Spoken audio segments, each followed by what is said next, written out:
Let us get into the details of the case. What exactly is the government accusing Miles Guo of doing? It starts with a company Miles Guo started called GTV Media Group, which was proposed as a social media website. He started the business and opened it up to investors and raised $487 million in private placement. Let me explain private placement. Private placement is different than stock that is traded on the public stock market. Private placement is when a business goes to a private individual and gives them some ownership in the company in exchange for their investment. Just so you understand, businesses do private placements all the time. It is an easy way to raise money for your business without going through the whole process of issuing publicly traded stock. But there are specific rules that you have to follow. Well, the SEC came in and told Miles Guo that he was not doing it properly. They seized all his assets.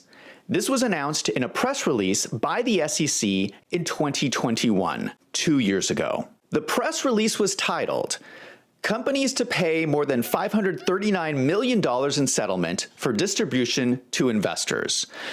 So the majority of the $1 billion in fraud that is currently being alleged today is from this one situation from 2 years ago. But this is very strange. In the press release, there is no mention that there was any fraud involved. None. Here's the main statement from the release.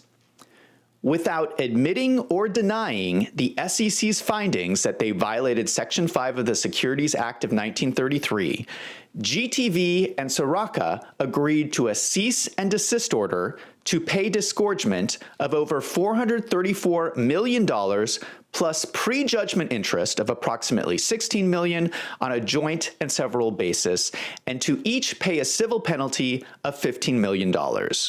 There is no allegation of fraud or deception. It sounds like there is disagreement whether Miles Guo did anything wrong in the first place. But he came to an agreement with the SEC to just give the investors their money back. This happened 2 years ago. So the situation was resolved and agreed to with the SEC 2 years ago, and now they are changing their story. Let us compare this to the press release from the SEC 2 weeks ago. The stories do not match up. Now, the SEC is claiming that the incident from 2 years ago was actually fraud. What is the fraud they are alleging? Here's what they say. We allege that Guo was a serial fraudster who raised more than $850 million by promising investors outsized returns on purported crypto, technology, and luxury good investment opportunities. So, if I understand this correctly, they are accusing him of making false statements. They are also accusing Miles of misusing investor money and failing to register the securities with the SEC. But all these allegations are based on the supposed false statements made by Miles Guo. Let us be very specific about this. What is the false statement they are accusing him of making? They are saying that he promised outsized returns. But the only reason he was unable to make those returns was because the SEC shut his business down. Who is the SEC to decide what is too great of a return on investment? Shouldn't he have been allowed to at least try to generate that return on investment? Let us be very specific here. What is the specific number that the SEC has determined is too great of a return on investment? If we look at the indictment that was filed in this case, they give a specific example of one of Miles Guo's false statements. He made a video on social media in 2020 where he proposed that the value of GTV was $2 billion US. They then provide the explanation that this statement could not have been true because GTV was a new business that generated no revenue. I find the government's statement in the indictment ridiculous on its face. Anyone in business knows that technology startups achieve high valuations all the time, even with no revenue. In addition, Miles Guo had done his due diligence.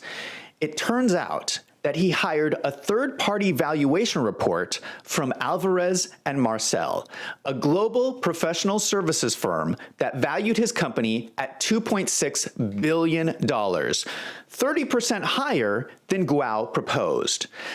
Alvarez and Marcel is a huge company with offices in 32 countries around the world. So Miles Guo was actually being conservative. Let us also look at the $2 billion amount. Miles Guo raised $487 million. Let us assume he's going to build his company over 10 years and then sell it for $2 billion. Now, to achieve that result, he would have to grow his business 15% each year. That's not unheard of for a technology startup. So what the SEC is saying in this press release is that if an American company has a business plan where they are predicting they are going to grow 15% a year, the SEC is going to step in and shut your business down because you are being too aggressive. This is insane. I am shocked that the SEC has the legal authority to do this.